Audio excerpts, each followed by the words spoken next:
Assalamualaikum warahmatullahi wabarakatuh. Sobat, kembali lagi dengan channel Muslim Cerdas. Kali ini channel Muslim Cerdas akan membongkar kebusukan para Wahabi.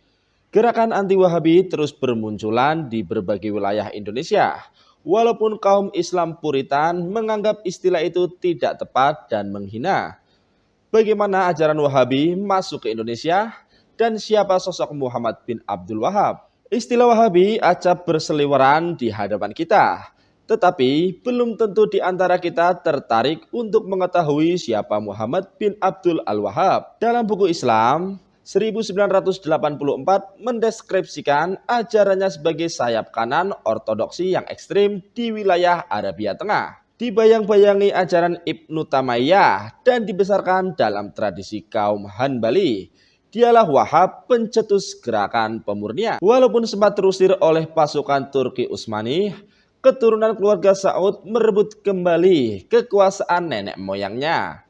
Kelak, lahirlah kerajaan Saudi Arabia pada 1932 yang didasarkan cita-cita Wahabi. Para sejarawan menulis kemunculan gerakan pemurnian yang dicetuskannya tidak terlepas dari sisa-sisa situasi ketegangan-ketegangan antara Islam Ortodoks dan Sufisme akhir zaman pertengahan. Puncaknya adalah ketika kaum Ortodoks bangkit di provinsi kerajaan Utsmani karena krisis yang dihadapi Islam di masa itu. Dan dia percaya bahwa krisis saat itu paling baik dihadapi dengan kembali secara fundamental kepada Al-Quran dan Sunnah.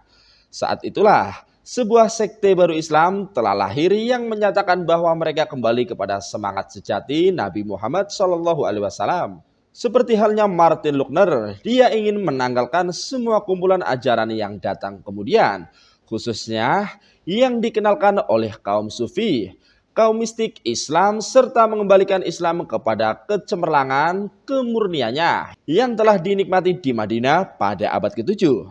Wahhab pun mengutuk kepercayaan populer pada kekuatan para wali sebagai wasilah atau perantara dan mengutuk pemujaan kaum Syiah terhadap makam para imam. Sejumlah catatan menunjukkan dia menolak otoritas apapun dari mazhab-mazhab klasik dalam syariat Islam, serta menyatakan bahwa gerbang ikhtihad penalaran bebas telah dibuka. Dalam perjalanannya, dia kemudian menjalin hubungan dengan kepala suku setempat, Saud, yang kemudian menerima pandangan-pandangan keagamaannya. Dari tempat itulah gerakan Wahabi meluas secara militer. Dari Najd dan Hijaz dan kota suci Mekah dan Madinah pun jatuh kekuasaan Wahabi. Walaupun sempat diusir oleh pasukan Turki Utsmani, keturunan keluarga Saud merebut kembali kekuasaan nenek moyangnya.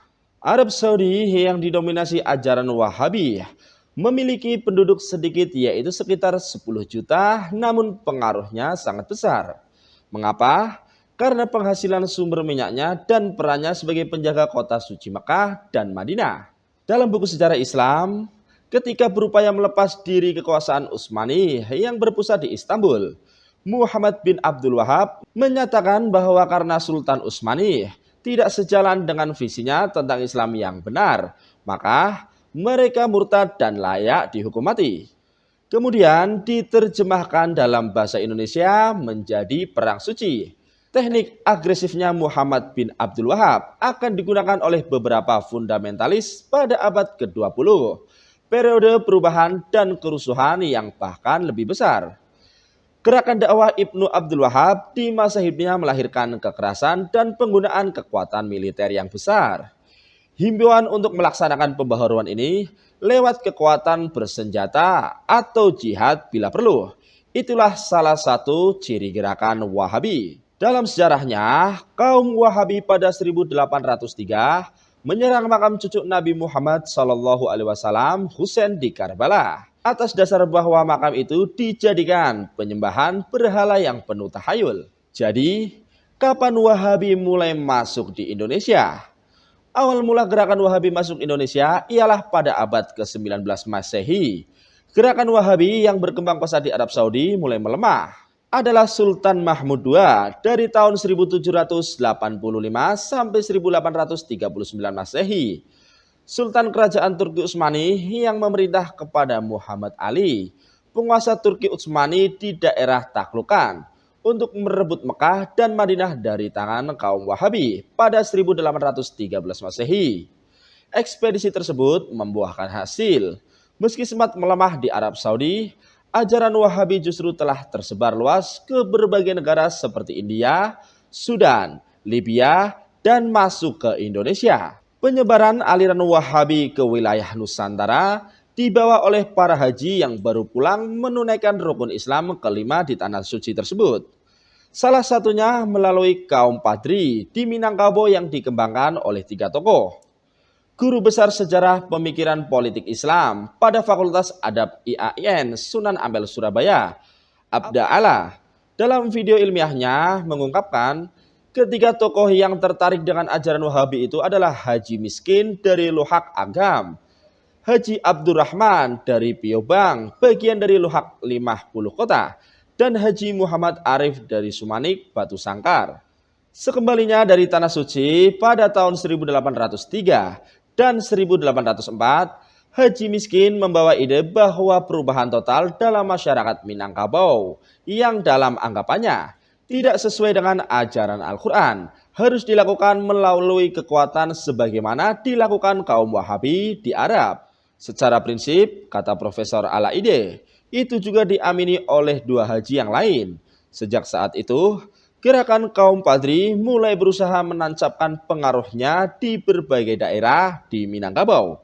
Menurut dia, dalam upaya melakukan perubahan radikal, gagasan-gagasan 3 haji itu mendapat tantangan keras dari guru-guru tarekat Syiat Tariyah. Menurut pembesar Nahdlatul Ulama, Kiai Haji Said Aqil Sirot, Wahabi bukan teroris, Wahabi anti teror, tetapi ajarannya satu dikit lagi menjadi teroris. Kiai Haji Said Aqil mengatakan 3 murid salah satu pesantren di Cirebon yang disebutnya beraliran Wahabi menjadi pelaku bom bunuh diri masing-masing di masjid, kantor Polrestabes Cirebon, bom di JW Marriott, dan gereja Bethel.